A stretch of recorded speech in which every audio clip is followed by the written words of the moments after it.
Good morning everyone. So yesterday we have done with unit one, जिसके अंदर हमने unit one के जो भी आईएमपी टॉपिक थे उसको हमने अच्छे से कर दिया था। Now unit two three and four जो है आपका final account, single entry and जो नॉन ट्रेडिंग कंसर्न वाले टॉपिक्स है वो आज हम फटाफट उसको कंप्लीट कर देते हैं। ओके, चलिए लेट्स स्टार्ट। यहाँ पे मैंने आपके जो यूनिट टू के जो आईएमपी क्वेश्चन है उसकी पीडीएफ यहाँ पे बना दी है। ठीक है, आपकी बुक के ही क्वेश्चन है जो मैंने आपको आईएमपी में दिए थे। चलो तो सबसे पहले हम चेक कर लेते हैं इलस्ट्रेशन थ्री जो है आपका। ठीक है, which is based on the journal entry topic.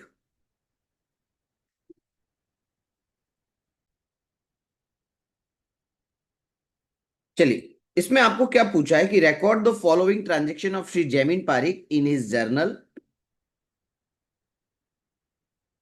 Post them to ledger account, find out the balances. ठीक है, and say whether they are credit और डेबिट बैलेंस। इसका मतलब हुआ है कि उन्होंने पूछा है कि भाई ट्रायल बैलेंस भी बना के बता दो। तीन चीजें पूछी है, journal entry, ledger and trial balance. तो देखो बहुत ही बेसिक क्वेश्चन है, बेसिक जर्नल एंट्रीज है जो आप 11th में पढ़ते आ रहे हो।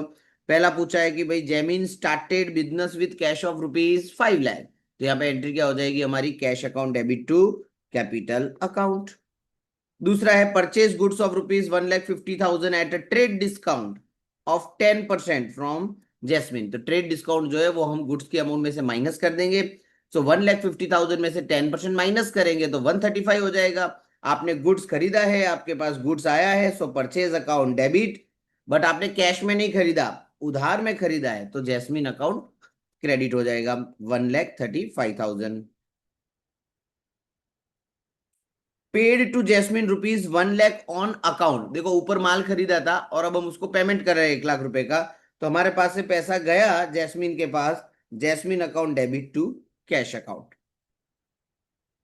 फिर लिखा है कि goods of rupees 70,000 sold to Gemini for cash and open a bank account with that amount. तो पहले तो आपने माल बेचा किसको, जेमिनी को, पर रोकड़े में आपने माल बेचा है, तो एंट्री क्या हो जाएगी, cash account debit to sales account. और उसके बाद आपने वही पैसा किस में जमा कर दिया, बैंक में, तो bank account debit to cash account. बहुत ही बेसिक एंट्री आए। आपने कंप्यूटर खरीदा, computer account debit to bank या कैश, क्योंकि यहाँ पे पार्टी का नाम नहीं दिया है तो ये उधार वाला ट्रांजेक्शन हुआ ही नहीं। फिर आपने 10% ट्रेड डिस्काउंट पे माल बेचा है जयश्री को 1,20,000 में, बट आपने बेचा कैसे है, कैश में। सो ये उधार वाला ट्रांजेक्शन नहीं हुआ। सो एंट्री क्या हो जाएगी, cash account debit to sales. Amount आएगी 120 में से हम 10% माइनस कर देंगे तो 1,08,000। फिर आपने 50,000 का गुड्स खरीदा जैस्मिन से, सॉरी सोल्ड किया है हमने 50,000 का माल, जो हमने किससे खरीदा था, जैस्मिन से, और बेचा किसको, जिगर को। कितने परसेंट प्रॉफिट पे हमको बेचना है, 10% प्रॉफिट पे। तो 50,000 का जो गुड्स है आपका, उसमें 10% प्रॉफिट पहले ऐड कर दो। तो वो गुड्स जो आप सेल कर रहे हो उसकी वैल्यू कितनी हो गई, 55,000। आपने सेल किसको किया, जिगर को। तो एंट्री क्या हो जाएगी, Jigar account debit to sales account. Jigar ने 11,000 का गुड्स रिटर्न किया, जो हमने आगे वापस किसको रिटर्न किया, जैस्मिन को। तो देखो यहां पे हमने जिगर को बेचा था तो वो सेल्स रिटर्न हुआ, हमने आगे वापस जैस्मिन को रिटर्न किया तो वो क्या हो जाएगा, परचेज रिटर्न। अब जिगर ने 11,000 का रिटर्न किया तो एंट्री क्या हो जाएगी, Jigar account debit to sales return, sorry sales return account debit to Jigar, sorry कितनी अमाउंट, 11,000। अब यहां पे तो आपने 11 से एंट्री कर दी, बट आगे यही माल आप वापस किसको रिटर्न कर रहे हो, जैस्मिन को। तो एंट्री क्या हो जाएगी, Jasmine account debit to purchase return. लेकिन अमाउंट 11,000 नहीं आएगी। सर क्यों नहीं आएगी 11,000, क्योंकि जब हमने जिगर को गुड्स दिया था तो वो प्रॉफिट पे दिया था। हमने जो जैस्मिन से खरीदा है वो बिना प्रॉफिट वाला था। तो सिंपली आप ऐसे ढूंढ सकते हो, सर 50,000 का माल खरीदा था हमने और हमने उसको बेचा कितने में, 55,000 में। तो सर जो 11,000 का माल रिटर्न आया है उसकी कॉस्ट प्राइस क्या होगी, तो उसकी कॉस्ट प्राइस आएगी आपकी 10,000। ठीक है, आप क्रॉस मल्टीप्लीकेशन करोगे तो 10,000 आपका आंसर आएगा, क्योंकि उसमें 10% प्रॉफिट इंक्लूडिंग है। तो यहाँ पे अमाउंट लिख लेता हूं मैं 10,000। तो ये अच्छा पॉइंट था इसका। 30,000 रुपीज का चेक मिला जिगर से, तो एंट्री क्या हो जाएगी, बैंक अकाउंट डेबिट टू जिगर। और 15,000 का रेंट हमने पे किया चेक से, तो एंट्री हो जाएगी rent account debit to bank account 15,000। ये आपकी देखो बेसिक जर्नल एंट्रीज जो है वो कंप्लीट हो जाती है यहाँ पे। अब जर्नल एंट्री से लेजर बनाना तो आपको आता ही होगा। ठीक है, कैसे बनाते लेजर? तो जैसे रेंट अकाउंट डेबिट हुआ है तो रेंट का डब्बा बनाना है, और रेंट के अकाउंट में डेबिट साइड सामने वाले का नाम लिख लेना है। तो जैसे ये रेंट का डब्बा है, ये डेबिट साइड, ये क्रेडिट साइड। तो रेंट के अकाउंट में मैं यहाँ पे लिख लूंगा डेबिट साइड टू बैंक, और बैंक के अकाउंट में कहाँ लिखेंगे हम इसको? क्रेडिट साइड में। एक दो पॉइंट और अब मैं आपको बता देता हूं। यहाँ पे बैंक डेबिट हुआ है, जिगर क्रेडिट हुआ है, तो बैंक का जो डब्बा आपने बनाया होगा उसमें डेबिट साइड आप लिखोगे जिगर, और जिगर का जो डब्बा आपने बनाया होगा उसमें आप क्रेडिट साइड लिखोगे बाय बैंक। इस तरीके से आपको लेजर प्रिपेयर कर देने। इसमें आंसर दिए हुए देखो, सारे लेजर प्रिपेयर किए हुए हैं, और सबका यहाँ पे आप देख सकते हो इन्होंने क्लोजिंग बैलेंसेस भी फाइंड आउट करके रखे हैं सारे के सारे लेजर्स के।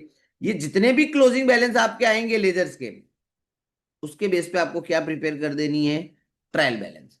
ठीक है, अच्छा, जहां जहां आपका balance carry forward credit side आया है, ट्रायल बैलेंस में देखो डिफरेंस यानी कि सीडी अगर आपका क्रेडिट साइड आता है तो आप उसको ट्रायल बैलेंस में कहां लिखोगे? Debit side. और डिफरेंस अगर आपका डेबिट साइड आया है तो ट्रायल बैलेंस में कहां लिखेंगे हम उसको? Credit side. इस तरीके से आप डेबिट क्रेडिट में सब चीजें लिखोगे तो आपकी ट्रायल बैलेंस बन जाएगी और वो टैली भी हो जाएगी। ठीक है, सो ये क्वेश्चन 10 मार्क में पूछने के चांसेस है। उसके अलावा नेक्स्ट कौन सा था अपना आईएमपी? हाँ, अगला अपने ले रहे कैश बुक का क्वेश्चन। ठीक है, आपको क्या बनाने को पूछा है यहाँ पे? 3 कॉलमनर कैश बुक। अब आपको कैश बुक याद होना चाहिए टॉपिक, कि cash book it's one kind of ledger, और तो कुछ है नहीं वो। ये डेबिट साइड, ये क्रेडिट साइड। सिंप्लीफाइड वे में याद रखना है, जो भी पैसा आएगा वो डेबिट में लिखेंगे, जो भी पैसा जाएगा वो क्रेडिट में लिखेंगे। सिर्फ पैसा आएगा और जाएगा वही लिखना है। बाकी अगर कोई पैसा उधर मतलब कोई ट्रांजेक्शन क्रेडिट में हुआ है जिसमें ना ही पैसा आया ना ही पैसा गया, तो वो कैश एंड बैंक बुक में आपको नहीं लिखना है। 3 कॉलमनर का मतलब आपके कॉलम कौन कौन से बनेंगे? एक आपका डिस्काउंट का कॉलम। कौन सा डिस्काउंट? तो याद रखना कैश डिस्काउंट होता है ये। एक बनता है आपका कैश का कॉलम, एक बनेगा आपके बैंक का column. Debit side in the same manner में आपको क्रेडिट साइड भी बनाना है, और एक आपको डेट का कॉलम प्रिपेयर कर देना है। So date particular discount cash and bank, then again date particular discount cash and bank. चलो, आपके पास शुरुआत में 3,000 का रोकड़ा और 10,000 का बैंक बैलेंस पड़ा था। तो देखो शुरुआत में है तो हमने डेबिट साइड में लिख लिया, कैश में 3,000, बैंक में 10,000। अब सिर्फ आपको ये देखना है कि पैसा आया के गया। तो देखो फर्स्ट ट्रांजेक्शन में आपने गुड्स खरीदे 30,000 के 2% डिस्काउंट पे, और अमाउंट कैसे पे किया? आरटीजीएस के थ्रू। बैंक ने कितना चार्ज लिया उसके लिए? 80 रुपीज। तो पैसा आया के गया? माल खरीदा है तो पैसा गया। तो ये हम कहाँ लिखेंगे कैश बुक में? Credit side. हमने माल बेचा और उसने हमें जो अमाउंट होगी वो एनईएफटी से पे की, पैसा आया, डेबिट साइड। हमने अगेन माल बेचा, पैसा आया, डेबिट साइड। हमने पे किया 1,000 रुपया इंश्योरेंस प्रीमियम का, कौन सी साइड पैसा गया? Credit side. 30 रुपए का एनईएफटी चार्ज भी लगा, इसमें भी पैसा गया, क्रेडिट साइड। सैलरी पे की, क्रेडिट साइड। रोकड़े में माल बेचा, डेबिट साइड। 1,000 रुपए विड्रॉ किए for house hold expense, 1,000 rupees आपने विड्रॉ किए हाउस होल्ड एक्सपेंस, इसमें भी आपके पास से पैसा गया, इसको कहते हैं हम ड्रॉइंग्स। कहाँ लिखेंगे हम इसको? Credit side. 1,200 रुपए का कैश पे किया to Navkar towards his debt, इसमें भी पैसा गया, credit side. Gopi paid ₹2,200 through NEFT towards our dues. तो यहाँ पे गोपी ने हमें पेमेंट किया। गोपी कौन है? याद रखना, हम तो श्री ईश्वर है। ठीक है, तो गोपी ने हमें पैसा दिया तो हमारे लिए पैसा आया, कहां लिखेंगे इसको? Debit side. रेंट पे किया, पैसा गया, credit side. Dividend collect and credited by bank, bank ने हमारे बिहाफ पे डिविडेंड का पैसा लोगों से लिया, कंपनी से लिया, सॉरी लोगों से नहीं। 300 रुपए मिले, उसको बैंक ने क्रेडिट कर दिया, पैसा आया है हमारी बुक में, हम उसको कहाँ लिखेंगे? Debit side. ये मत समझ लेना कि सर यहाँ पे तो क्रेडिटेड लिखा है, अरे वो बैंक की पासबुक में क्रेडिटेड है, आपकी कैश बुक में तो कौन सी साइड आएगा? Debit side. इस तरीके से आप देख सकते हो जो जो पॉइंट मैंने आपको बोले। अच्छा, जो ट्रांजेक्शन कैश में हुए वो कैश में लिखने हैं, जो चेक एनईएफटी आरटीजीएस के थ्रू हुए वो बैंक में लिखने हैं, और जहां जहां कैश डिस्काउंट की बात हुई है वो आपको डिस्काउंट के कॉलम में लिख लेना है। फिर आपको इस अकाउंट को क्लोज कर देना है, तो ये आपका कैश एंड बैंक का क्लोजिंग बैलेंस यहाँ पे आ जाता है। तो बहुत ही बेसिक क्वेश्चन था ये। चलिए, उसके बाद एक क्वेश्चन मैंने आपको दिया था कि भाई शायद ट्रायल बैलेंस पूछे। अब आपको ये पूरी ट्रायल बैलेंस दी हुई है और बोला है कि इसको करेक्ट करो, कि इसमें बहुत सारी गलतियां हैं। तो हम देख लेते हैं कौन कौन सी गलतियां हैं। कैश तो भाई डेबिट में ही आता है, सही है। बैंक भी सही है। परचेज अकाउंट क्रेडिट में नहीं आता है, डेबिट में आता है, तो हम उसको कहाँ लिखेंगे, डेबिट साइड। जब नई ट्रायल बैलेंस आपको बना देनी है, सही वाले एज इट इज लिखने हैं, जो गलत वाले उनको सुधार के आपको लिखना है। सेल्स डेबिट में नहीं आता, क्रेडिट में आता है, इसको चेंज करेंगे हम।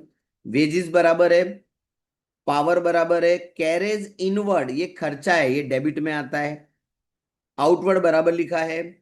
Opening stock of goods debit में आता है, क्रेडिट में नहीं आ सकता। बिल्डिंग असेट है, डेबिट में आता है, लैंड बराबर लिखा है। सेल्स रिटर्न डेबिट में आता है, क्रेडिट में नहीं आता। परचेज रिटर्न क्रेडिट में आता है, डेबिट में नहीं आता। सैलरी बराबर लिखा, मशीन बराबर है, पोस्टेज टेलीग्राम बराबर है, रेलवे फ्रेट बराबर, ट्रेड एक्सपेंस बराबर, ऑफिस एक्सपेंस बराबर, डिस्काउंट रिसीव्ड भी बराबर है,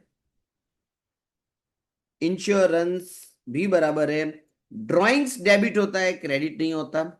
कैपिटल बराबर है, डेटर्स भी बराबर है, क्रेडिटर्स भी बराबर है।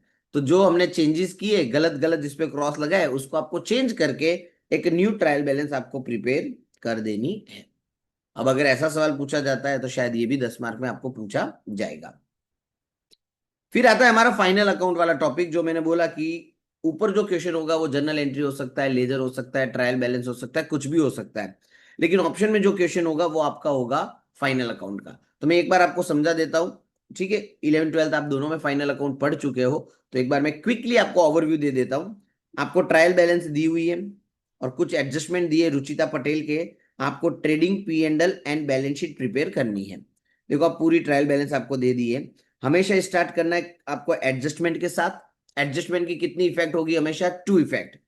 चलो, क्लोजिंग स्टॉक कहां कहां पाया जाएगा। क्लोजिंग स्टॉक हम लिखेंगे एक तो ट्रेडिंग अकाउंट में क्रेडिट साइड, बैलेंस शीट में असेट साइड, 7,600। तो आप देख सकते हो ट्रेडिंग अकाउंट में मैंने क्रेडिट साइड लिखा 7,600, और ये जो हमने बैलेंस शीट बनाई है, ठीक है, उसके अंदर भी मैंने लिख लिया 7,600। जो जो चीजें मैं बताता जा रहा हूं उसको मैं हाईलाइट करते जा रहा हूं, ठीक है। चलिए, ये 2 इफेक्ट होगी। फिर लिखा है 1,200 रुपए बाकी है सैलरी के। जब कोई खर्चा बाकी होता है तो एक्सपेंस में प्लस करते हैं, और बैलेंस शीट में वो आ जाता है हमारा लाइबिलिटी साइड, ठीक है। तो हम देखते हैं सैलरी वाला खर्चा हम P&L में लिखेंगे। सैलरी सैलरी, यस, ये आप देख सकते हो। अनपेड मतलब आउटस्टैंडिंग, ये मैंने यहाँ पे प्लस कर दिया। और दूसरी इफेक्ट बैलेंस शीट में लाइबिलिटी साइड, अनपेड सैलरी 1,200, ठीक है, ये ड्यूल इफेक्ट होगी। बिल्डिंग पे डेप्रिसिएशन 5% लगाना है, तो चलो यहां से पहले अपने को बिल्डिंग उठानी पड़ेगी। बिल्डिंग हमको क्वेश्चन में दी हुई होगी, देखो आप, 80,000 की। बिल्डिंग हमारी असेट है, तो बैलेंस शीट में पहले उसको असेट साइड लिख लेते हैं। फिर उसके ऊपर 5% का डेप्रिसिएशन चार्ज कर दिया। डेप्रिसिएशन की दूसरी इफेक्ट, डेप्रिसिएशन आपके लिए एक्सपेंस है, P&L अकाउंट में आ जाएगा debit side. Depreciation on building 4,000। चलिए, फिर नेक्स्ट एडजस्टमेंट क्या दिया है कि इंश्योरेंस प्रीमियम का पेमेंट एडवांस में किया है। एडवांस का मतलब होता है प्रीपेड, और प्रीपेड हमेशा माइनस होता है, आउटस्टैंडिंग हमेशा प्लस होता है। तो इंश्योरेंस प्रीमियम में से हम 100 रुपए माइनस कर देंगे। इंश्योरेंस प्रीमियम हमारा खर्चा है, वो P&L अकाउंट में होगा। ये देखो, P&L में हमने इंश्योरेंस प्रीमियम में से 100 रुपीज माइनस कर दिए। दूसरी इफेक्ट, आपने एडवांस में पे किए, ये आपके लिए असेट होता है, तो हमने बैलेंस शीट में उसको असेट साइड भी लिख लिया। फिर रेंट रिसीव्ड इन एडवांस। अब यहां पे भी आपको प्री प्री रिसीव्ड हुआ, प्रीपेड नहीं हुआ, ठीक है। दोनों का नेचर सेम ही है, बट यहाँ पे इनकम थी, पॉइंट नंबर 4 में एक्सपेंस था। तो अगेन ये भी पर्टिकुलर, जब हम रेंट रिसीव्ड लिखेंगे उसमें से क्या कर देंगे हम, माइनस। रेंट रिसीव्ड इनकम है, तो आप देख सकते हो P&L में credit side rent received in advance मैंने माइनस करके, ठीक है, बाहर 2,100 लिखा हुआ है। अब ये आपकी income in advance, income in advance आपकी लाइबिलिटी होती है। Outstanding expense liability, outstanding income asset, prepaid expense asset, pre received income आपकी लाइबिलिटी। चलो फिर कुल एक 700 रुपए का आपने माल खरीदा था जो लिखा ही नहीं। कोई बात नहीं, नहीं लिखा तो अब हम लिख लेते हैं। माल खरीदा है मतलब परचेज है, परचेज में प्लस करेंगे, और उधार में खरीदा है इसलिए क्रेडिटर में भी क्या कर देंगे हम, प्लस कर देंगे। तो आप देख सकते हो परचेज में अनरिकॉर्डेड 700, और यहाँ पे क्रेडिटर में भी अनरिकॉर्डेड परचेज 700। अब यहाँ पे आपने सारे के सारे एडजस्टमेंट कर दिए ड्यूअल इफेक्ट वाले। अब आपको ट्रायल बैलेंस खाली करना है। ठीक है, हर एक चीजों को उनके घरों में जाके बिठा देना है। तो मैं आपको यहीं पे समझा देता हूं कौन सी चीज कहाँ जाएगी। ओपनिंग स्टॉक कहाँ लिखोगे, ट्रेडिंग अकाउंट में debit side, purchase trading account debit side, veggies trading account debit side, carriage inward trading account debit side, carriage outward कहां पे आएगा, तो P and L debit side. जो गुड्स रिलेटेड खर्चे वो हम ट्रेडिंग में लिखते हैं, सैलरी पी एंड एल में debit, building asset, furniture asset,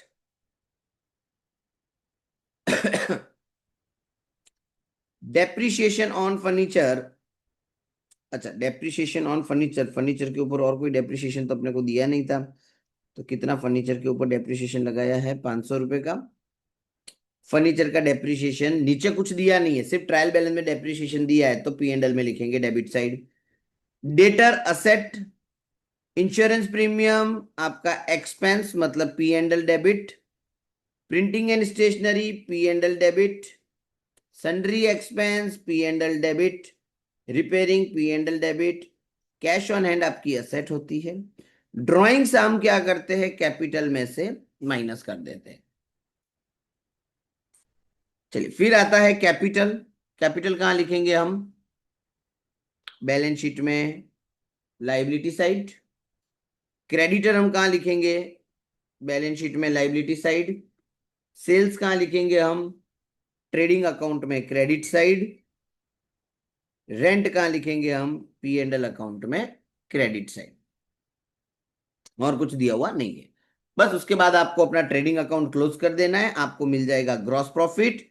gross profit के बाद आपको मिल जाएगा पी एंड एल अकाउंट से नेट प्रॉफिट। ठीक है, वो जो ग्रॉस प्रॉफिट आया वो वापस पी एंड एल में लिख लेना है। उसके बाद आपको नेट प्रॉफिट मिल जाएगा, और नेट प्रॉफिट को आपको कैपिटल अकाउंट में प्लस कर देना है।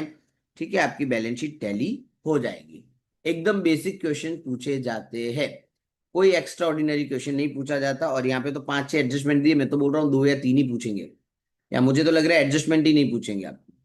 ठीक है, बट आपको बेसिक अकाउंटिंग आइडिया होना चाहिए कि क्या होता है, फाइनल अकाउंट कैसे प्रिपेयर होते हैं। अब अगर आपने 11th के अंदर अगर ये चैप्टर पढ़ा हुआ ही नहीं है, तो फिर आपको थोड़ा डिटेल में इस चैप्टर को करना पड़ेगा। और किसी को अगर ये चैप्टर नहीं आता है तो आप मुझे मैसेज कर दीजिए पर्सनली, मैं आपके इसके डिटेल वीडियोस जो है वो मैं आपको भेज दूंगा। चलिए 1-2 क्वेश्चन और है, वो भी अपने क्विकली देख लेते हैं। खाली करना आपको ये आपका एक्सरसाइज का क्वेश्चन नंबर 1 है। आप देख सकते हो प्रॉपर ट्रायल बैलेंस दिए, और नीचे सिर्फ एक ही एडजस्टमेंट दिया है, क्लोजिंग स्टॉक 62,000। क्लोजिंग स्टॉक की तो 2 इफेक्ट हमें पता है, ट्रेडिंग में क्रेडिट और बैलेंस शीट में असेट साइड।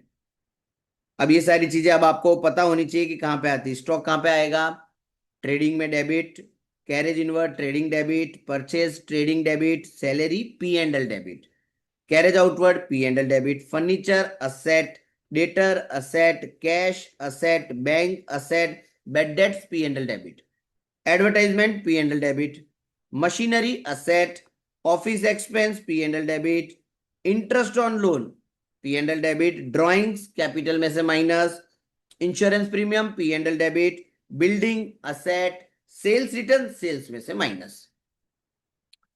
कैपिटल लाइबिलिटी में लिखेंगे सेल्स, ट्रेडिंग में credit, creditor liability, purchase return purchase में से minus, bank loan liability, discount received P and L credit, commission P and L credit. एकदम basic points है। ठीक है, तो और एक आपको क्वेश्चन नंबर 3 भी देख लेना है, उसके अंदर आपको 3 एडजस्टमेंट दिए। मैं खाली आपको एडजस्टमेंट बता देता हूं। Again closing stock 2 effect, trading में क्रेडिट, बैलेंस शीट में असेट साइड। अनपेड सैलरी का मतलब आउटस्टैंडिंग, सैलरी में प्लस करना है, बैलेंस शीट में liability side. Interest on capital P and L में डेबिट साइड लिखना है और बैलेंस शीट में लायबिलिटी साइड कैपिटल में प्लस कर देना है इंटरेस्ट ऑन कैपिटल आईओसी। 10% किस पे गिनना है तो कैपिटल पे। कैपिटल आपको देखो यहाँ पे दी हुई है 53,000। 53,000 का 10% इंटरेस्ट ऑन कैपिटल होगा 5300। तो पी एंड एल में डेबिट कर देना और कैपिटल में प्लस कर देना। ठीक है, बस इतना आप कर दो, फाइनल अकाउंट में मोर देन इनफ है। जो क्वेश्चन आपको अच्छा लगे, जर्नल एंट्री वाला लगे तो जर्नल एंट्री वाला करना, फाइनल अकाउंट वाला लगे तो फाइनल अकाउंट वाला। टाइम कम लगे और पेपर पूरा करना है, क्योंकि इसके बाद 2 प्रैक्टिकल आपको और करने होंगे। ठीक है, तो 2 घंटे का ही पेपर होगा आपका। सो इतना आप कर दो, मोर देन इनफ है, आपका अच्छा स्कोर हो जाएगा मेरे हिसाब से। जितने भी यूनिट के वीडियोज में अपलोड कर रहा हूँ उसके बाद एटलीस्ट आपके 50 में से 49 तो मैं सोच रहा हूँ कि सब लोगों के आने चाहिए।